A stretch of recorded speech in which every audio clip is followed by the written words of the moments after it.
Okay, good evening again, colleagues. Welcome to the number 30th edition of Tourism Online Forum series in February 2024. And today we are very delighted to have you joining us for this online forum, which hosted by the Center for Advanced Tourism Research, CATS, at Hokkaido University. And this is your host, Mo.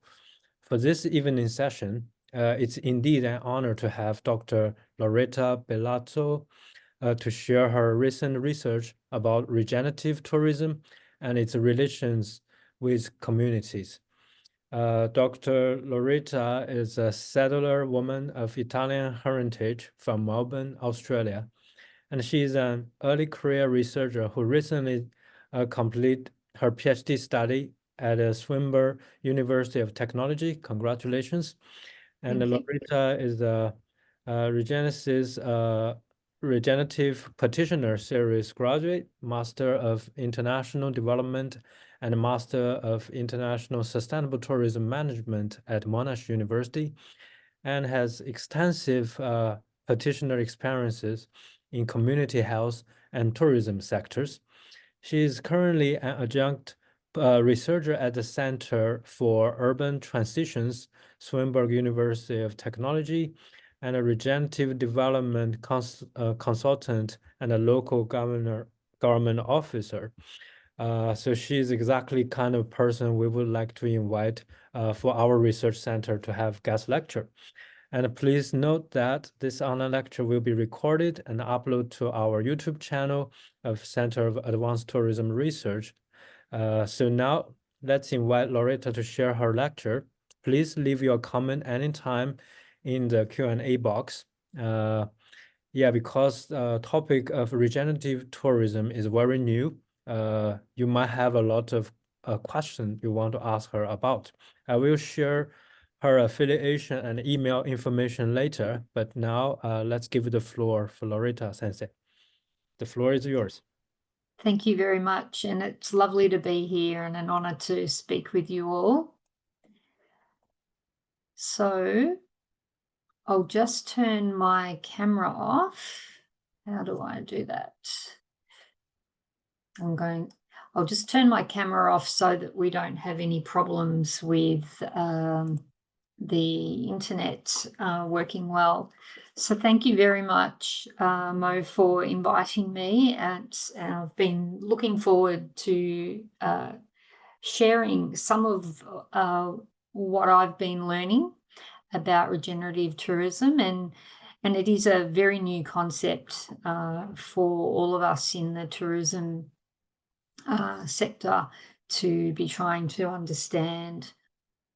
So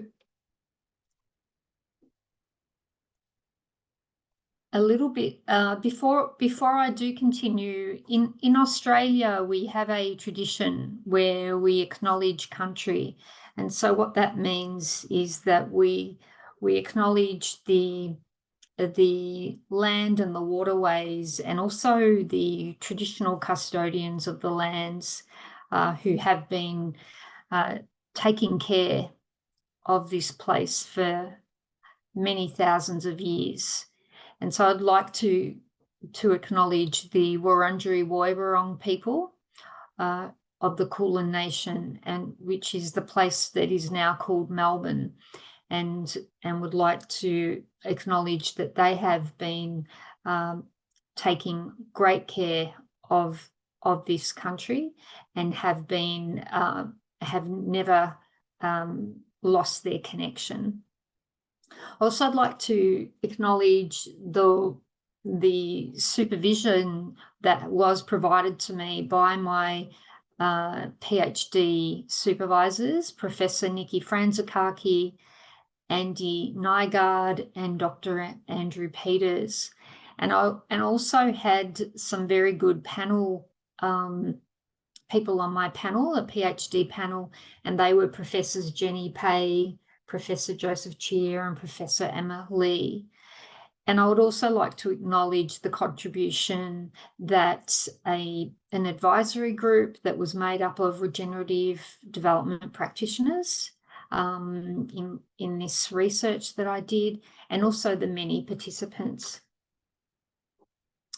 So this is a photo of me with my 2 children who are now teenagers, when I was in Cambodia. And so, and this was really a pivotal time for me, because after working as a community worker, I first trained as a social worker for many years. I went over to Cambodia to do some international development work in a children's NGO.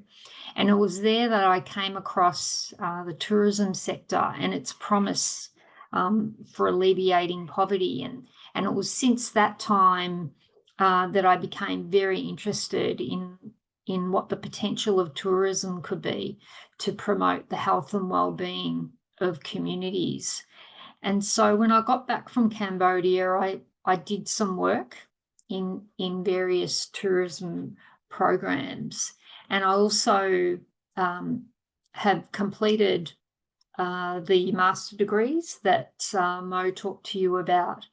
And because I really wanted to understand how could tourism be sustainable. But because I didn't have sufficient answers, I was still not satisfied with what I was learning in my sustainable tourism course. I was looking for alternatives, and that's when I came across the concept of regenerative tourism. And at that time, it was mainly people like Anna Pollock, who you may have come across, who was writing about it.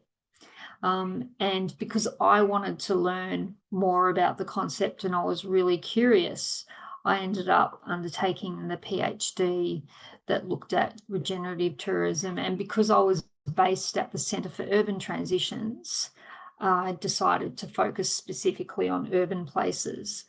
So tonight I want to share with you some of my learnings as a tourism scholar, but also, I suppose, to share that I've done some practitioner training with the Regenesis group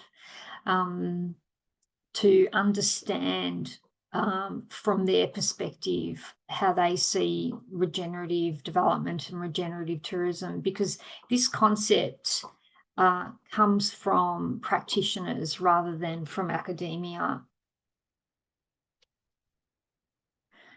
So what I want to share with you is some of my thoughts about how what the dominant tourism mindset is, how most people are thinking about tourism in the research world, but also in the industry. Then I want to talk about my understanding of what is the regenerative tourism concept. Then I will share some frameworks and talk about how they might help us think about how communities can be involved in tourism.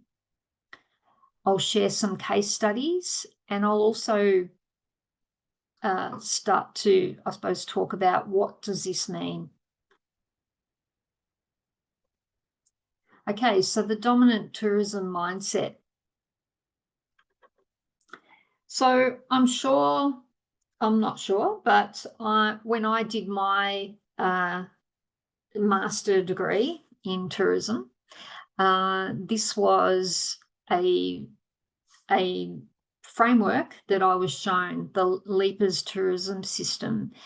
And I'm sure that many of you have come across this before. And so as a framework, this talks to an industrialized view of what is tourism. And so rather than seeing it as a natural process, it's seen more like a conveyor belt and it's like a factory where you've got tourists that you have in one place and you get them into aeroplanes or trains or some other machine, and then you take them to another place, and then you give them a whole load of things, and then you take them back home. And so this is how this system is talked about. And so the tourist is the human element, and then you've got the regions where tourism occurs or where people are coming from as the geographical elements, and then you've got this industrial element being the industry. And it's talked about in terms of demand and supply. So people get turned into products of the industry. So you're either a consumer or you're a producer. And so what happens is that we become disconnected. Well, when we think about tourism in this way, we become disconnected from many elements of life, and we start to think about it as a machine. So what are the implications of thinking about it this way? In terms of the literature, and certainly what I've been arguing in the papers I've written, is that often Western science is approaching systems with a reductionist mindset. So we're reducing things we're reducing life processes down to very small elements. And what's happening is that it's becoming fragmented. So we're putting things into different parts, things are specialized, and then and also various elements of the system are competing with each other. And importantly, when we're thinking about regenerative tourism, it emphasizes that this dominant industrial paradigm, this way of thinking about tourism, is separating humans from the rest of nature. And we're seeing, and humans then start to see ourselves as controllers of nature, and that nature is there to profit from. As a consequence, what this does is it creates this extractive relationship. And so what I mean by that is that rather than seeing, say, rivers or beautiful mountains or other elements in nature, or even communities, rather than seeing them as, our hosts that we go and visit and respect and have a reciprocal relationship with, what we're doing instead is taking from, extracting from, or being transactional. And so we give money and then we expect something, and there's no relationship other than that. And so often, as you may already be aware, that these systems such as tourism tend to monopolize and dominate places. Not always, but often this can be an impact of tourism. So with that in mind, and having an interest in the health and well-being of people, places, communities, I was very interested in exploring how can tourism contribute to the health and well-being of urban places, communities, and their visitors.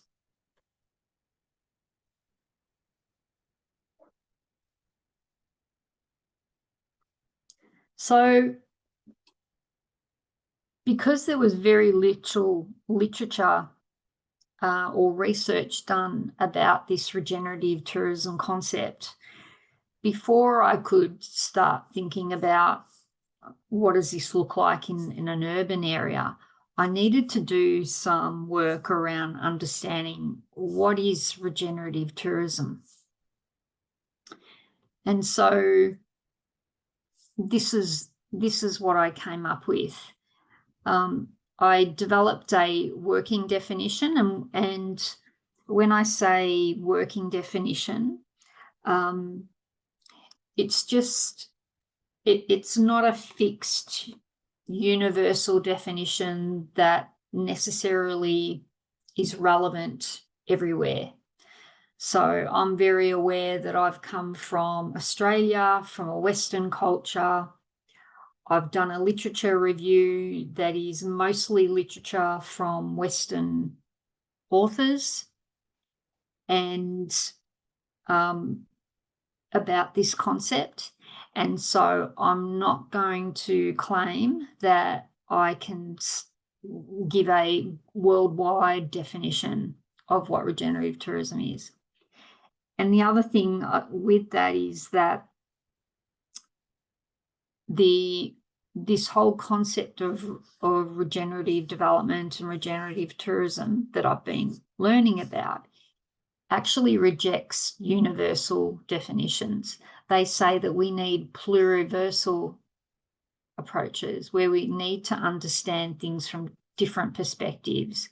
And so if you're from Japan and you're working on a regenerative tourism project, you might understand this concept in a slightly different way that is more relevant to your place, your community, your culture, versus someone in Mozambique or someone in Cambodia.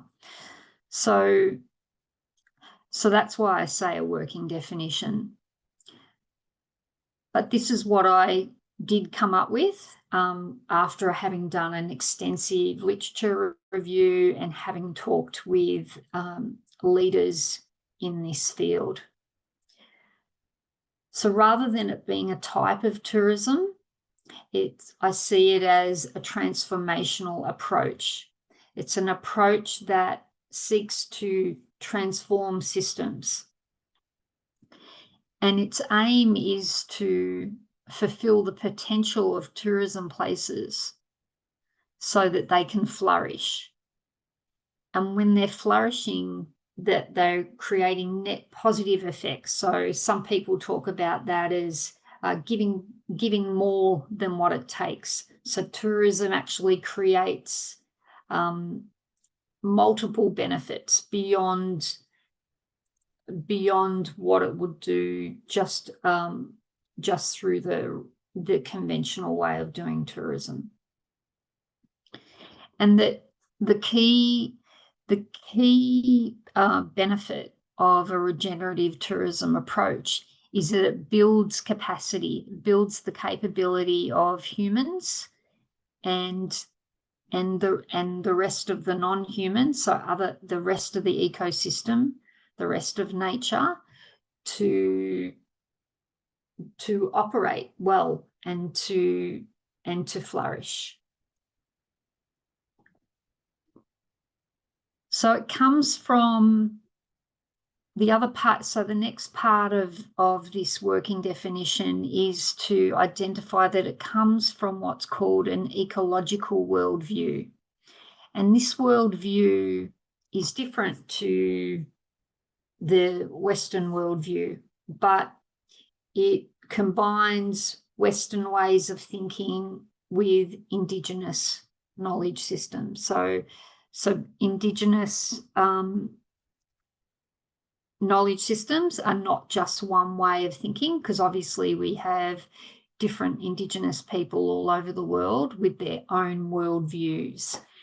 But the ecological worldview is pretty much looking at seeing the world in a different way to the Western way of thinking about it, in that it doesn't see humans as separate from the rest of nature, and it doesn't see things as being fixed and that you have to have things the same the whole time, that you actually, that things continue to evolve and systems continue to change.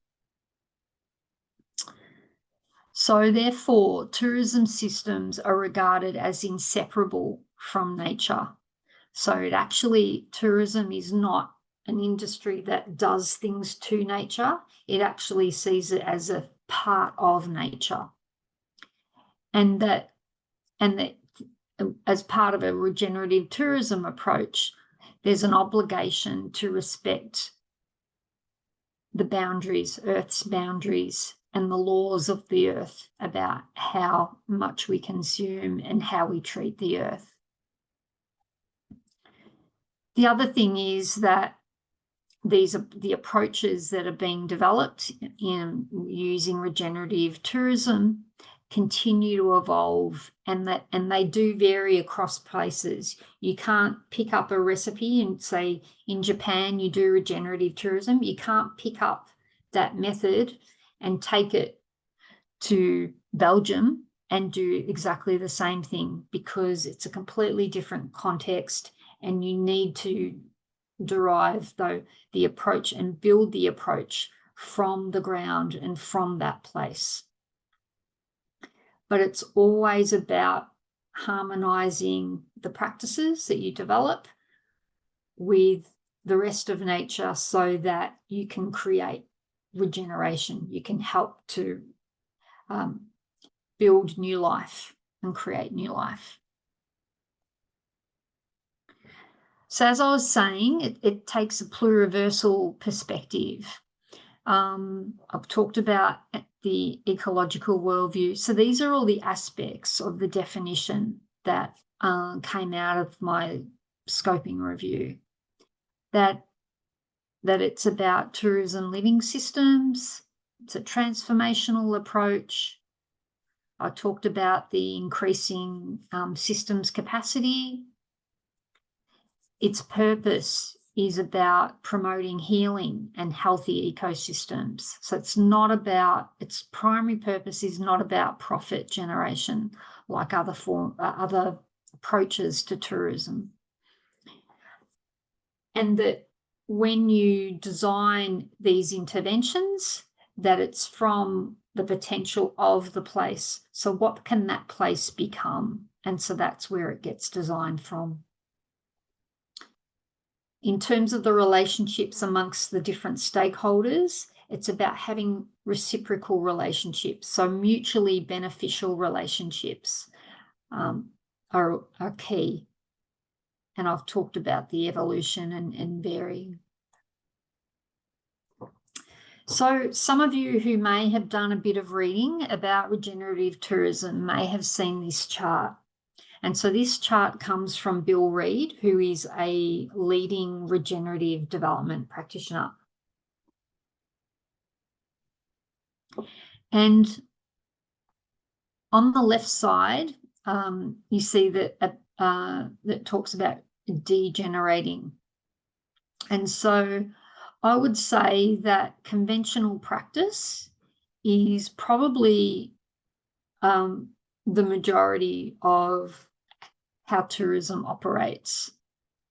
It works to minimum standards, and essentially it has negative impacts often on communities and places. The green tourism starts to try and minimize the harm, but is still considered on this chart as a degenerating type of tourism. Getting closer to net, when we start talking about net zero and carbon neutral, is probably where a lot of the sustainable tourism approaches are, where we're getting to a point where we're not doing any harm to Earth systems, to communities. What's needed, because of the amount of damage that's been done on Earth, and also with communities, is that we need to start to restore these places and communities. And so what we're doing then is starting to reverse. And so tourism can play a role in, for example, in restoring cultural traditions, for example, in community, or restoring waterways that were neglected and now have become more of a tourist attraction. And so that's really positive. But with the regenerative paradigm thinking, they're saying, actually, that's not enough. We need to work towards more of a regenerative design approach, which is where humans and other natural systems start to co-evolve and start to work together and grow together and learn how to be with each other. Because remembering when I was saying how things never stay the same and they continue to evolve, and then they're not, nothing's permanent, that things are continually evolving. And so with regenerative design, it's about building the capacity of the humans to understand how nature really works and how we can always adapt and evolve so that we can continue to restore and continue to grow in a positive way.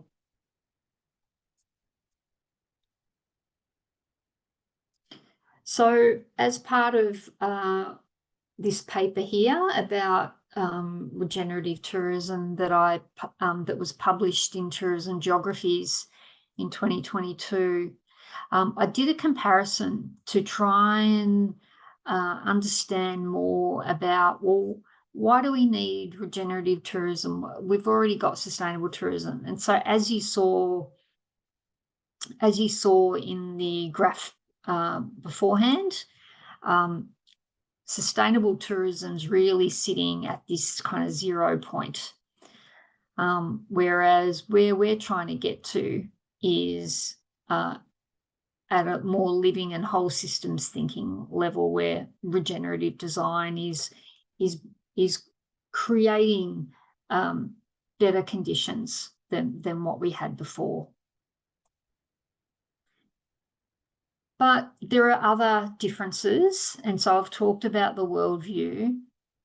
The other difference between the way regenerative tourism approaches things and sustainable tourism is around potential. So with regenerative tourism, we design for realizing potential. So it hasn't been created yet, but the focus is very much about what could it be? How can we create the conditions so that life can thrive in this place, and so that we can create something that the community can really love and be committed to. And that's very different to a lot of sustainable tourism approaches. And I acknowledge that some of this is very generic and isn't always the case for sustainable tourism. But oftentimes with sustainable tourism, very generic technologies and infrastructure are applied from place to place rather than designing for that specific place. Top-down universal solutions to problems, thinking about how do we solve problems rather than how do we manifest potential. It is a big difference in the two approaches. The other big difference is around power and colonial relations.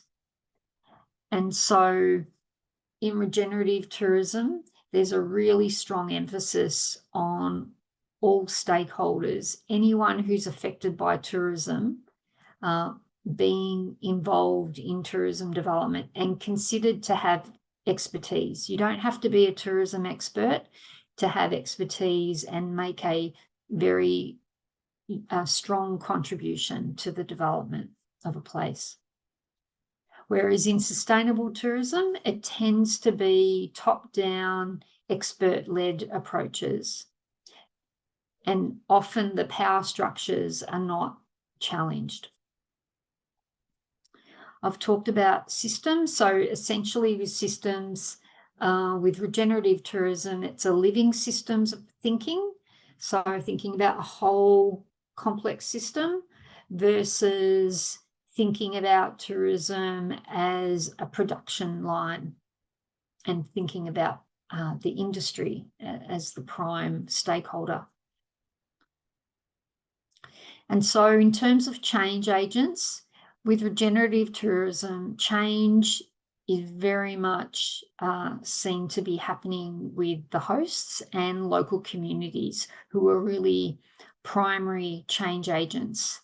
And that often it's these changes occur at the edges of intersecting systems. And so what I mean by that is there might be some interventions that happen where tourism and the way it intersects with the food system might be the place where you would do some interventions to really change the way those systems operate and how they can actually grow and flourish.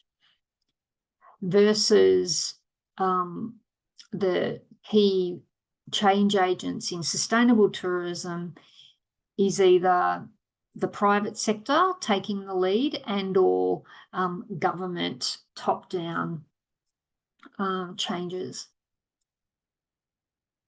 So the other thing, so I've already talked to you about how with regenerative tourism, it's been developed and led by practitioners up till now, whereas with sustainable tourism, that approach was very strongly led by academics in the early years, and the industry has really played a strong role. Whereas with regenerative tourism, communities are tending to play a much stronger role. I've already talked about the relationship between humans and nature. So in regenerative tourism, humans and nature are interconnected, and it's about mutual respect and benefit. Whereas with sustainable tourism, whilst they try and create much more harmony, they do fundamentally understand humans as being separate from nature. And finally, on this slide, the core purpose of a regenerative tourism approach is to build the capacity of the support systems to create those net positive impacts, and so that the social, economic, and ecological systems can be sustainable in the long term. Whereas a lot of sustainable tourism approaches are focused on contributing to sustainable development, and sustainable development is focused on minimizing the impact and doing less harm, but still having a primary focus on economic prosperity. Okay, so I'm hoping that is sounding like a little clearer than when we started. I'm just going to have a drink. Okay, so what I want to do now is talk a little bit about the conceptual frameworks that I've developed in my master's and PhD work. And so firstly, I'll talk about this framework that came out of the tourism geographies paper. And I'm wanting to share a case study that talks to some of these key dimensions that were in this model. So there's a very well-known regenerative tourism boutique hotel that's based in Playa Viva in Mexico. It was one of the very first regenerative tourism developments that I'm aware of. So it's about 20 years old now.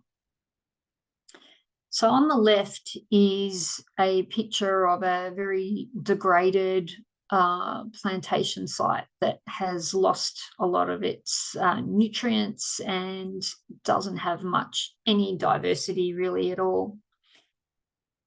That's essentially what I imagine from the descriptions of what the Playa Viva site was. It was a coconut plantation that had been degraded and that was sold off because they had no more use for it. And David Leventhal, who was a sustainability social entrepreneur, had this vision of building a boutique hotel development and attract people that way. And as you can see from the right, he's very much succeeded in that. And these are just some photos from that development.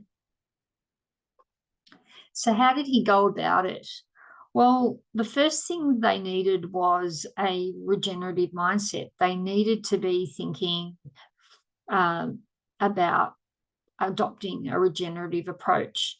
And to do that, the owners of this development, they engaged the Regenesis Group, who are regenerative development consultants, and from the very start got them to work with them around the design of this. And so one of the very first steps that they took was to pull different key stakeholders together. And they consulted with owners, the local villages, various staff, and potential guests, and also they considered what it was that the ocean that they were based on and the land also wanted.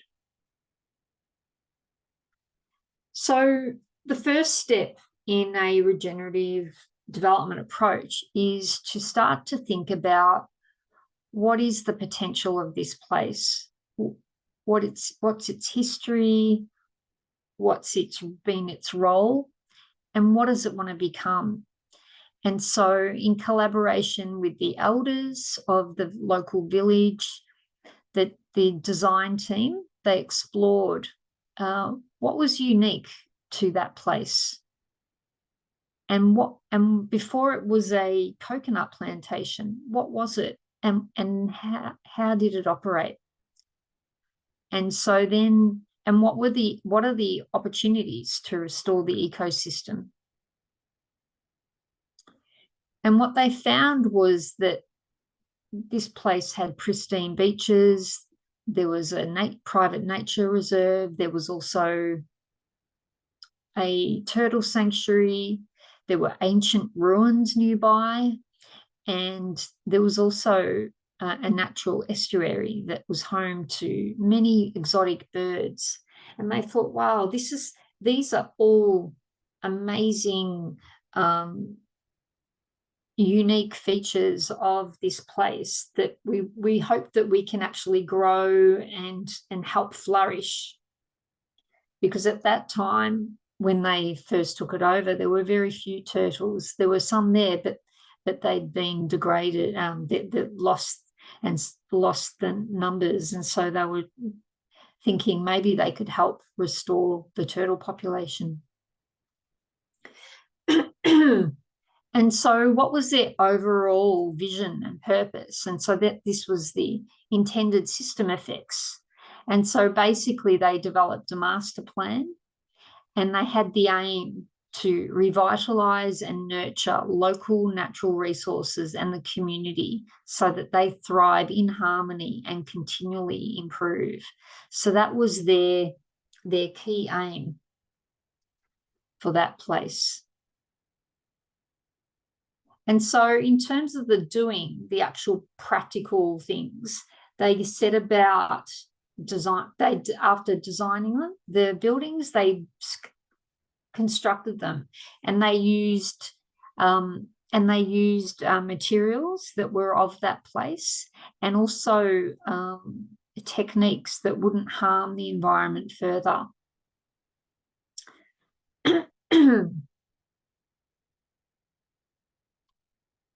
And so hopefully you could start to see that all of those different elements started to work in together, and are very interdependent, and when designing a regenerative intervention.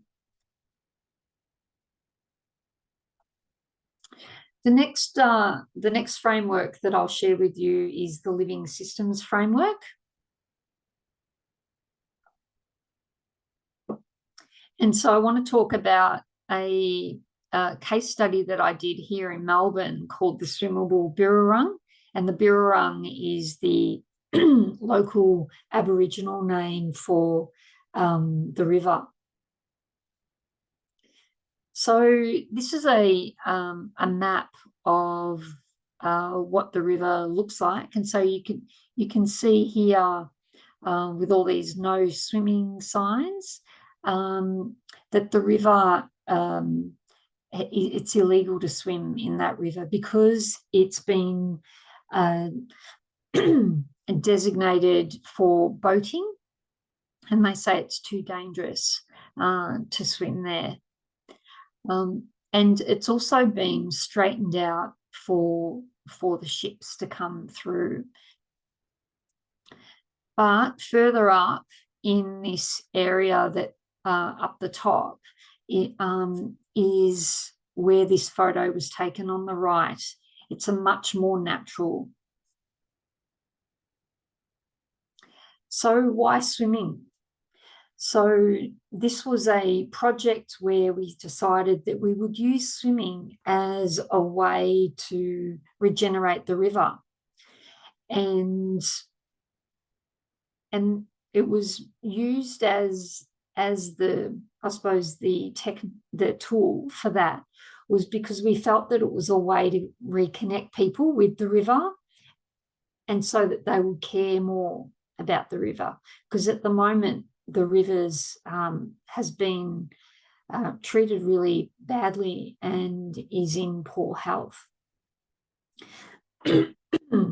And so it was also a reason to improve the quality of the water and the overall health of the river. Third, it was a way of measuring the health of the river, because at the moment, apart from the boats being there, the water quality is really poor. So the idea is if the water quality improves, then we can swim in it. So it was a way of measuring that. And of course, in terms of relevance to tourism, we know that swimming is often an activity that tourists like to engage in, and there are many tourism initiatives and businesses that rely on swimming. So these are some of the current tourist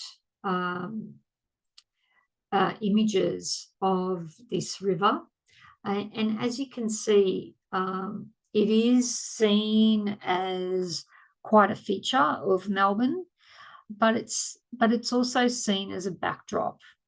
It's something to look at and maybe get a boat on, but certainly not to swim in.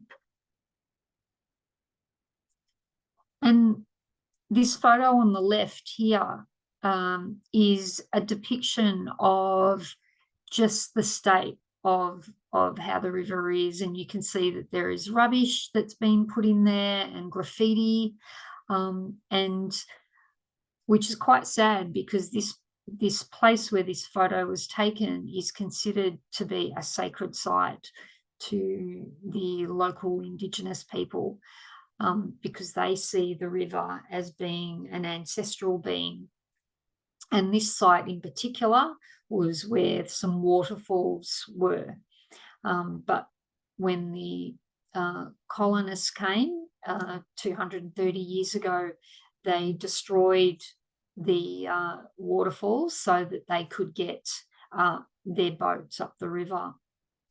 But in 2017, there was some legislation that came into Parliament that actually recognised this river as one living and integrated natural entity. And so the photo you can see is of the Indigenous elders who were speaking in Parliament on that day. So this was another opportunity, thinking about it from a regenerative perspective, where we're weaving Indigenous and Western approaches. What are the opportunities here for this river to be regenerated, and how can tourism contribute to this river being respected once more, and the visitors, but also the local community respecting and having a reciprocal relationship with the river? So to do that, myself and Matt Sykes, who is the gentleman in the photo with me, we started this project of bringing together key stakeholders. So there were Indigenous leaders, we had civil society actors, there were river swimming activists, and also a local river conservation group, all coming together around this idea of making the river swimmable. And so we decided we would do a 6-month pilot where we would try to gain awareness and try and come up with a bit of a plan and a vision for making the river swimmable, and using a regenerative approach in that.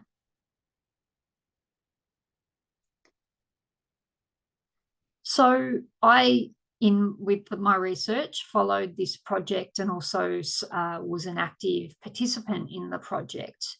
And so I looked at what was tourism's role in this project, and how did it relate to the river.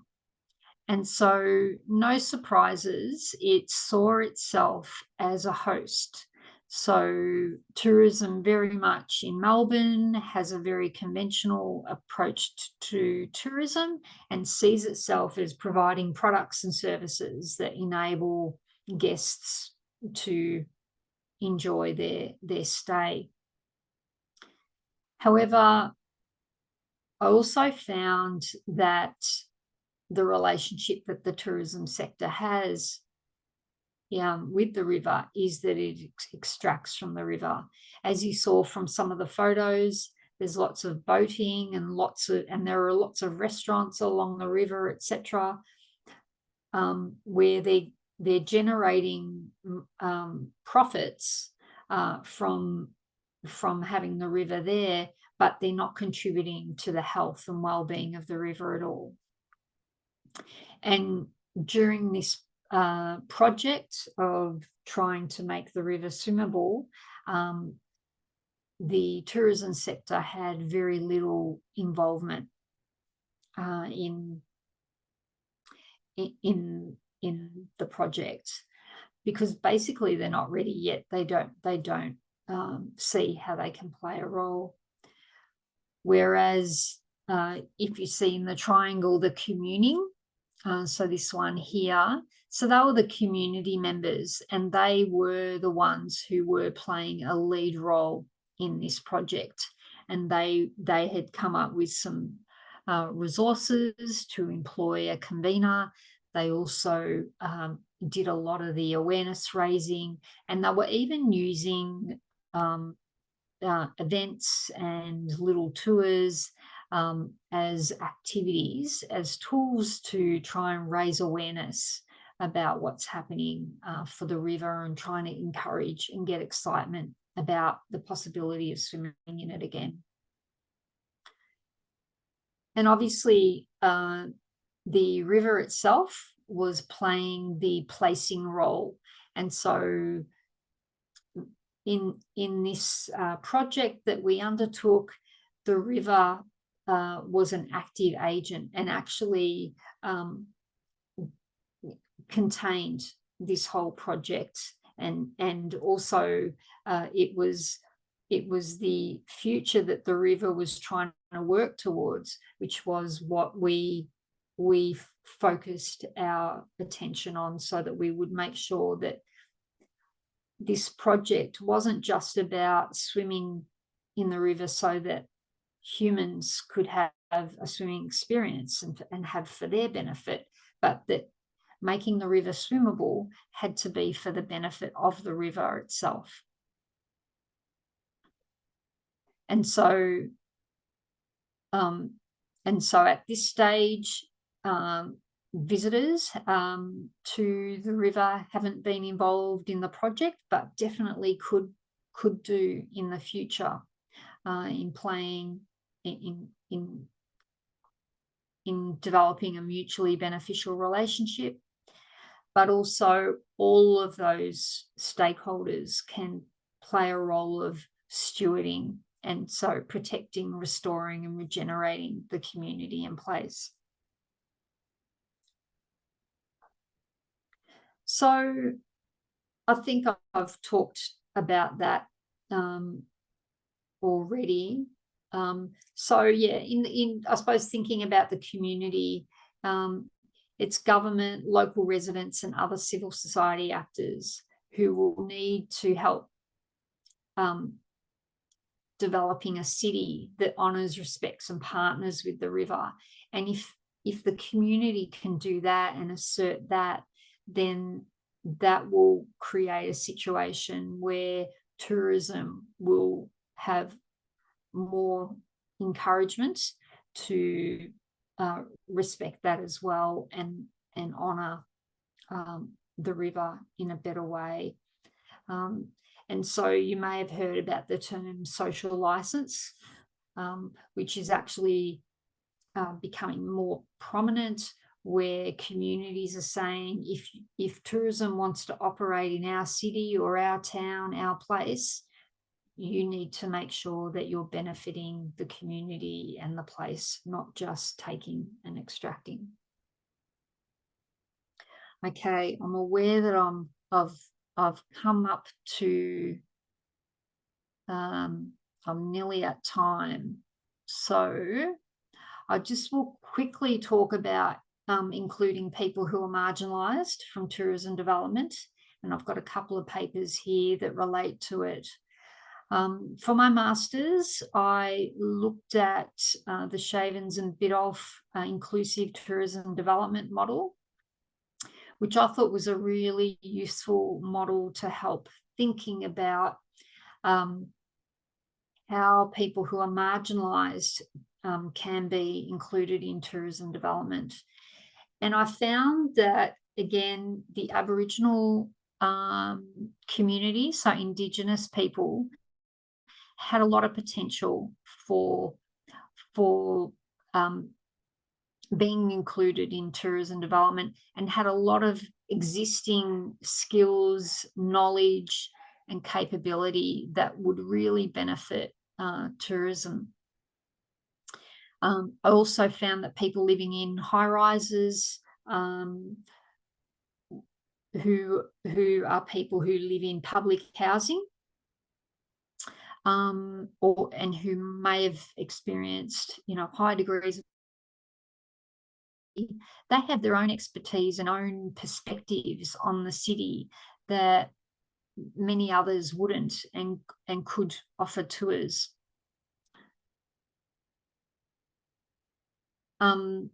I will skip over this, other than to say that when I talk about decolonial approaches, what I'm talking about is, rather than only thinking about a narrow set of knowledges that might come from white Western men, often what this is really talking about is that we need to embrace many more different ways of thinking, seeing, and doing, and build those into tourism practices, and reviving cultures.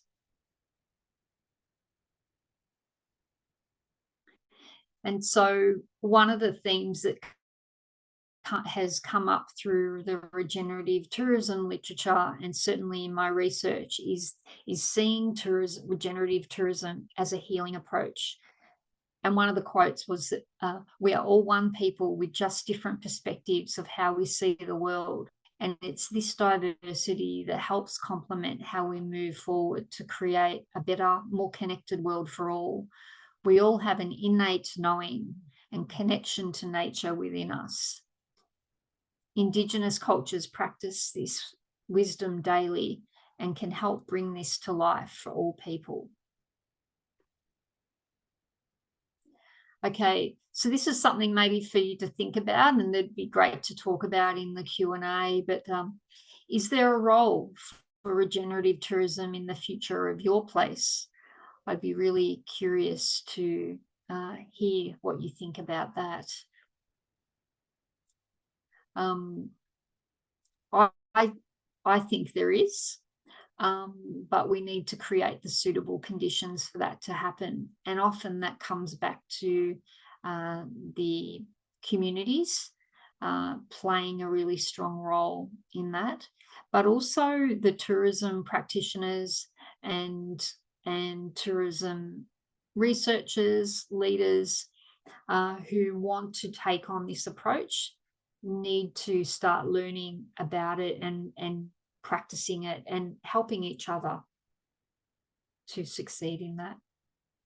Okay, so these are just some references, and I will stop there.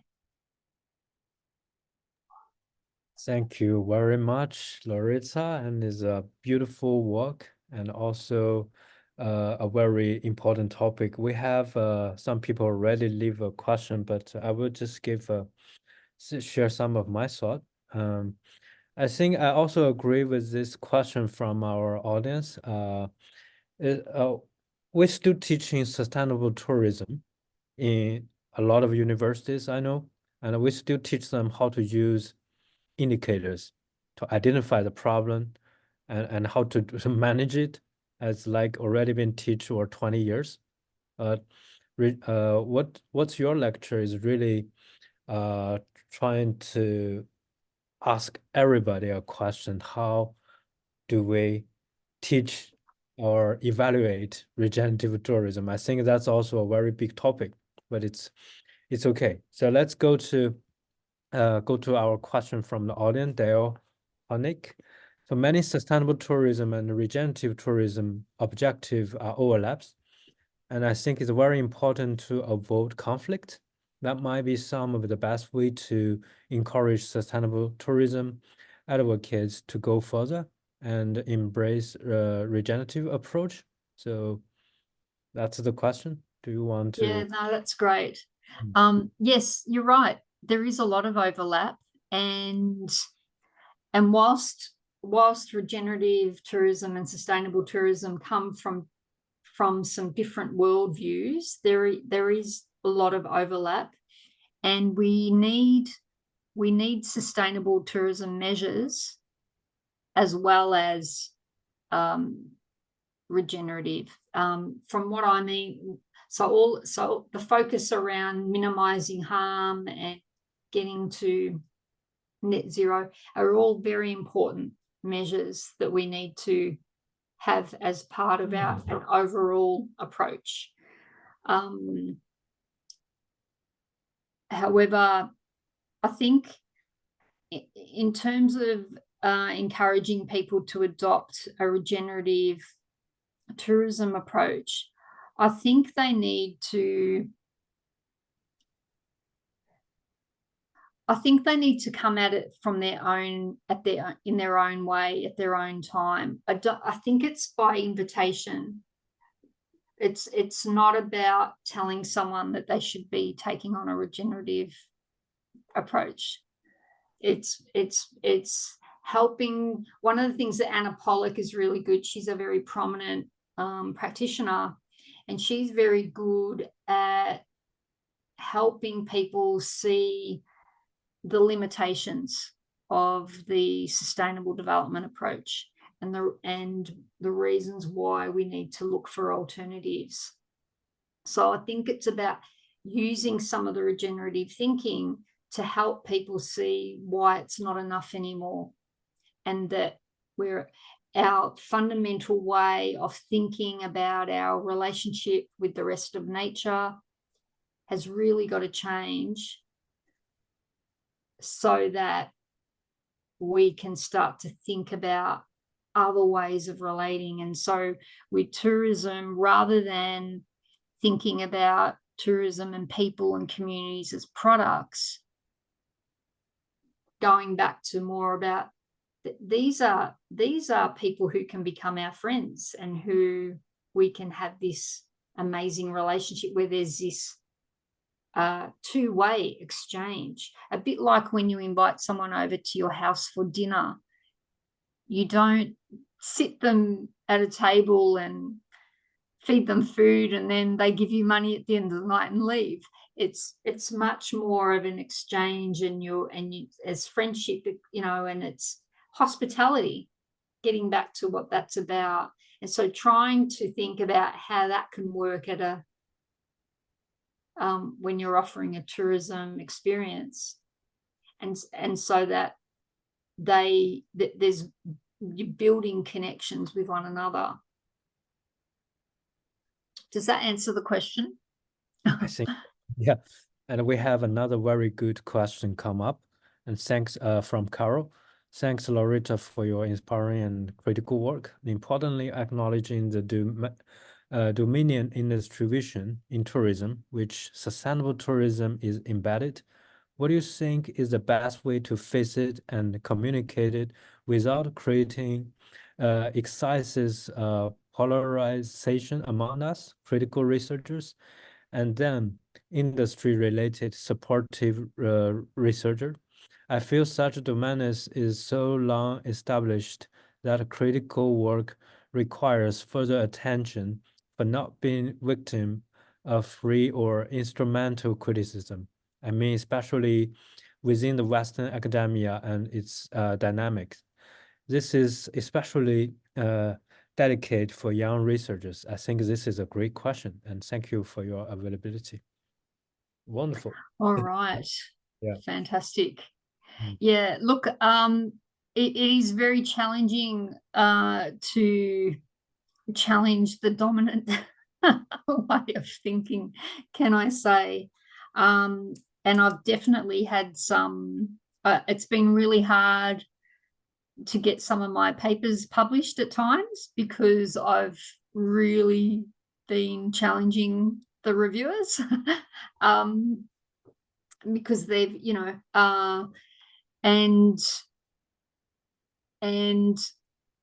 it's also because I'm new to, I'm an early career researcher.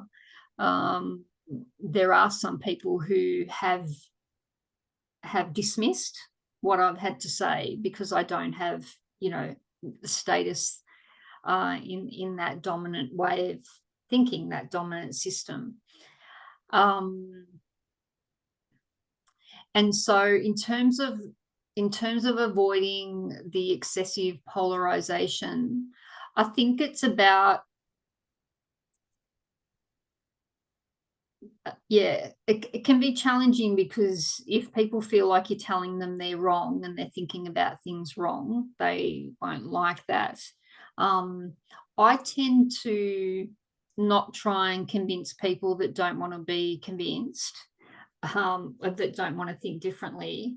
I tend to try and focus on helping people who are open to different ways of thinking and who are also questioning the dominant way of thinking and who are looking for some other ways of thinking, and to just give maybe frameworks or further information, and encourage people to do their own exploration. So rather than all the answers coming from me, just sharing some of those frameworks, and like test it out yourself. Have, because a lot of, when I did the regenerative development practitioner course, they were very clear in saying you can't be taught this through books and reading alone. You actually have to, it's an experience, and it's a journey that you need to take, and lots of reflection and trialing things. And so part of the research, therefore, for me, was about action research and using and case study work, so that I could actually have real life experience of trying to devise and implement and learning from other practitioners. So that's why when I did my PhD and also my scoping review, I didn't just do it as a literature review. I also had a consultation step where I took it to regenerative development leaders and regenerative tourism leaders and said, this is what I've come up with. What do you think? And they were very open and frank with me, and really challenged me about some of the things I'd come up with, and helped me think about it and in a different way. And so for me, that was probably one of the more important things that I've been focused on, is how do I serve a good service to the concept, and how do I respect the lineage that has been, been developed for many years? Because there will always be people that will reject the idea because it challenges their dominant frame, and they've invested in a different way of thinking. Hopefully that answers the question. Okay. I think the question keep popping up, and there is a question from China, and thank you for your so provoking presentation. And in the process of regenerative tourism, how could, this term of local foreign worker, which means immigrants in the Asian context, how those immigrants reduce the gap with local community, resident, and local culture, and conduct more in-depth empathy and experiences. Actually, I have a similar question related to how the pillar of culture can be, the potential can be developed in the regenerative tourism. Yeah. That's conduct more. I think it's about designing experiences with regenerative tourism. If I think about what some of the practitioners do, and even the Playa Viva case study, one of the outcomes of regenerative tourism at Playa Viva is that when the guests come and stay, they come as strangers, but they leave as friends. And so it's really common that the guests will be hugging and saying goodbye to the staff when they're leaving, and there's a real exchange. And that's often about the design of the whole place, the way they've designed the buildings, the activities, because they're really trying to help people connect and work together. And so some of the things that they do is if they want, it's their choice, but the guests, they can even do some voluntary work on the turtle sanctuary, or they can help with the garden, or they go for walks with into the village, and they're encouraged to go and to the local shops. And so it's really about slowing down, taking the time. And so with regenerative tourism, creating creating the conditions where people will start to connect and interact with one another. And so, yeah, just getting involved in the community life. Yeah. I really like it. I really also like the word of come as a stranger and live as a friend. Yeah, that's right. And so with cultural revival, it's about with regenerative tourism as an approach. It's going to the knowledge holders or the cultural holders. And so, what are your aspirations? What would you like to do? How would you like to express your culture? How can we help you do that? And so it'll be a discussion. And so from the tourism side, they might say, yeah, well, we have these tourists, they come in, maybe if you made handy, souvenirs for them from your handicrafts, and then they can sell them, and then and it will have, or show them how you make them, all these things that often happen in tourism already, but sometimes not. It's always going to be a negotiation, and so that the community can flourish on their terms, rather than tourism dictating to the community how they should behave and what's going to be desirable to the guests. It's actually, no, we want to have a say as well, and want to do it on our own terms. Okay, we have more questions one by one.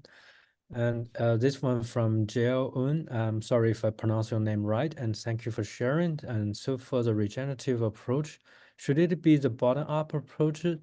Seems like the small-scale tourism, like community-driven initiative, they usually do not involve the government from the beginning, unlike sustainable tourism.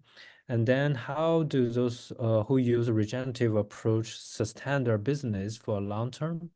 Is there any good examples in your region that they work together between those two approaches? That's a great question. Yeah, really good question. Yeah, so this is one of the things around the level of scale. And so often a concern in sustainable tourism is, how do you scale things up? It's not the same in regenerative tourism. Because the scale is always defined by the place. And so rather than replicating everywhere, it's like you building initiatives in each and every place. And from talking with the practitioners over the last few years, they say, yes, it definitely needs to come from the community, but government and broader players can really play a strong role in creating the conditions so that it is conducive for tourism operators to adopt this approach.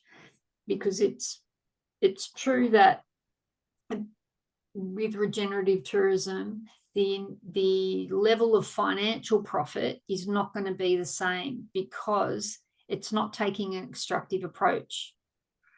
That's how often the level, the high profits come, because they're extracting and exploiting places and communities. So it's actually creating the conditions. And there's governments like the New Zealand government who have developed a regenerative tourism approach. It has incorporated a regenerative tourism approach in their strategy. So in terms of how do those who use regenerative approach sustain their business for a long term? Is there any good examples in your region that they work together between the two approaches? I think New Zealand's having a good go at it, where they're trying to incorporate sustainable tourism and regenerative approaches. And like I said, it's at that federal government national government level, and then they're working with the regional areas to develop up various initiatives. And it's very early and experimental at this stage. Perfect. So let's go to the next one. Do you need a cup of water because you're thirsty? Yes. Okay. The last one from our graduate school, a PhD student, and his name is Yi Qin, and he thanks your wonderful presentation, and he's currently dedicated to his PhD dissertation, which aimed to identify and describe the atmospheric zones of forest basin that Oh, yeah. include the transformative experiences in guests. But he recently also shows some interest with regenerative kind of topic. So by adopting an atmospheric perspective, which is a non-representational approach to exploring the emotional and spatial aspects of a place, so we can understand how individuals feel the space rather than what is in the space. In short, his aim to enhance the transformative potential of forest basin and engage with stakeholders, which means protecting the forest equals protecting their investment. So Yeah. it is, in summary, a guest perspective aimed at redesigning the destination. So he believes his idea aligns well with the notion of responsible tourism. So his question is simple: what role do guests play? Are they the educate in your case, meaning they are taught to understand the value of the place, or something else? And thank you again for your attention. Yeah. So in the tourism living systems model that I quickly showed you, there is a role for guesting. And so and in that in that paper I used two case studies, one from Playa Viva in Mexico and also Visit Flanders in Belgium. And from that, what I saw was that actually it's a two-way relationship where, yes, the guests are being educated about how to care for that place and how to respect the place that they're visiting, but they're also educating the hosts about the places they've come from and the things that they're interested in. And so it's been very much an exchange. And so their role is, and so their role would really depend on the guest, but their role is to very much provide, to share their lives and to share their way, and but also not only to care for the place when they visit, but the aim of regenerative tourism practitioners, when they're designing these experiences, they're hoping that they can have a transformational impact where those guests go back to their home and start to care more about their place as well. Mhm. Okay, so I hope it answered his question. And I have a question. Is that okay if I ask? Yeah.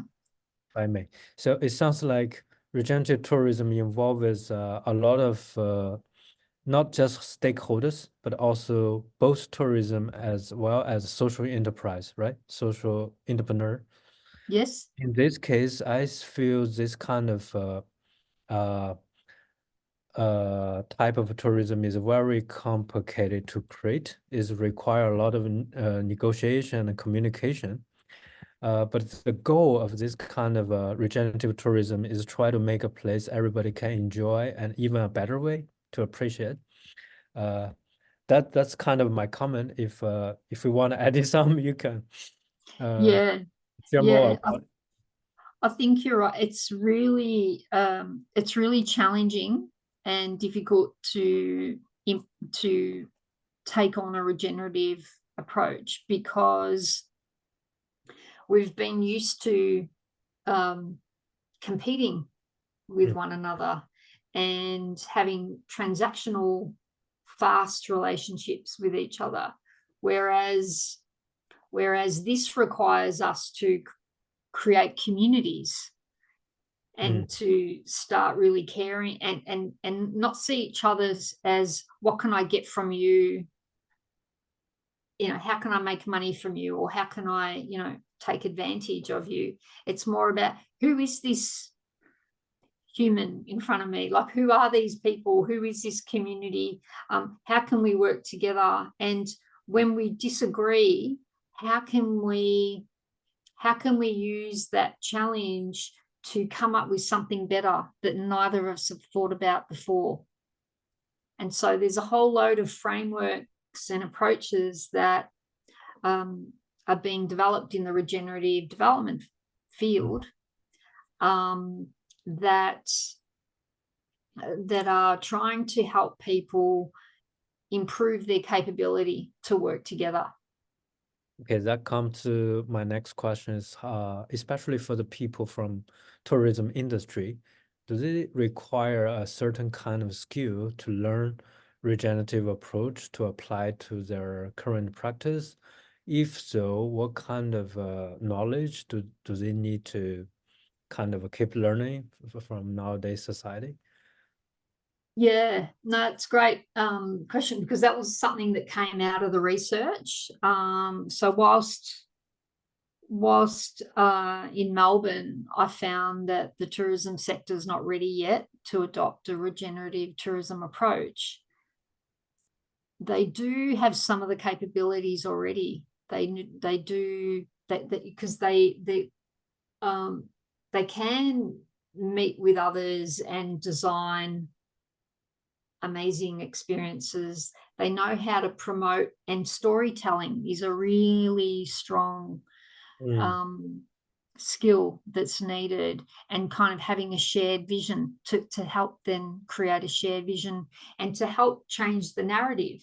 Because one of the key things that I've kind of talked about a lot tonight is changing that idea that we're separate from nature, and starting to think really about the interests of the river, of the forest, of the whales in the ocean. How can we design experiences for all of us so that those things, the turtles, how do the turtles flourish because of the tourism? And so part of that is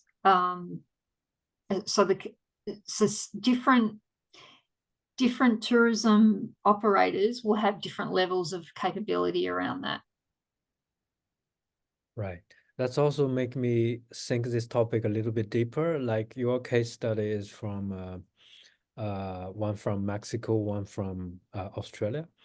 I'm curious to compare developing countries and also global north countries, how their understanding of regenerative approach will be different based on their background and needs, especially from more developed concept from developing bodies. Yeah, great point. I actually think that in some ways, some developing countries will be able to adopt a regenerative tourism approach more easily because of their cultures and backgrounds, but also their economic and social systems are not so entrenched in the dominant way of doing tourism, in terms of because they're not benefiting as much from it as much as, say, some of the developed countries that do all the extracting. And So, say in Melbourne, it's so entwined in the way tourism happens, whereas in some developing countries, or countries that come from Eastern cultures, for example, they've got a different mindset, different ways of thinking about life and about community. Right. And so it's a bit closer to this regenerative thinking. Yeah. And so it might not be as much, because that's actually Eastern cultures are one of the areas that some of the knowledge systems could draw from that would really inform the future of how regenerative tourism can evolve. Right. Because another day, we're also co-hosting the next critical tourism study conference in Hainan next year. And the Asian century is definitely a central topic because there is a vast market in China, Korea, and Japan as well. It's I think by really learning deeply about regenerative tourism definitely help to rethinking about how these regions want to develop into a more regenerative approach. And but before I close today's session, there is one more questions I would like to uh, you to answer from Ed to Auntie. Thank you for the wonderful and thought-provoking presentation. What do you think is the role of digitalization and a digital platform in promoting and advancing regenerative tourism? That's a great aspect. Yeah, great question. Yeah, it has a strong role because it is part of our reality. It's and because it's so prominent in the way we do business and the way tourism operates, and has such a powerful avenue for storytelling. It's already played a really strong role. I mean, when I started my PhD, I started in January 2020. Mm. 2 months later, COVID hit and everything was shutting down. And I was in my bedroom doing my PhD. And if it wasn't for the internet and Zoom, etc., I couldn't have done it. And I actually was able to be in contact with people all over the world who were doing regenerative tourism work. And we would talk, and in those days we were talking about how it's kind of operated like a bit of a mycelium network where all of these different projects around the world are starting to mushroom now. And so I think the digital aspect can really help bring those people together and share knowledge, share ideas, share experiences in a way that never has before, as well as promoting this way of doing tourism. Okay, I think that's the last question, and we are perfectly on time. And this wonderful presentation and discussion from everybody. Thank you again for joining tonight's session. I think if there is a more question, please send email to Dr. Loretta's email box. I will resend it in the chat box. I also shared one of the recent paper you published on tourism geography. I think that's a really lovely piece. I will definitely also send you email to talk about something about my research about regenerative tourism. Great. On the Yeah, other would love to. Yes. Okay, but now I want you to have a good rest because it's quite late on your side. Yes. Not a Okay, and problem. uh It's been a pleasure. I've really enjoyed it, and thank you for your interest in this topic. And thank you for hosting. You've been a great host. thank you very much. And I will close the recording, but I have only the last request.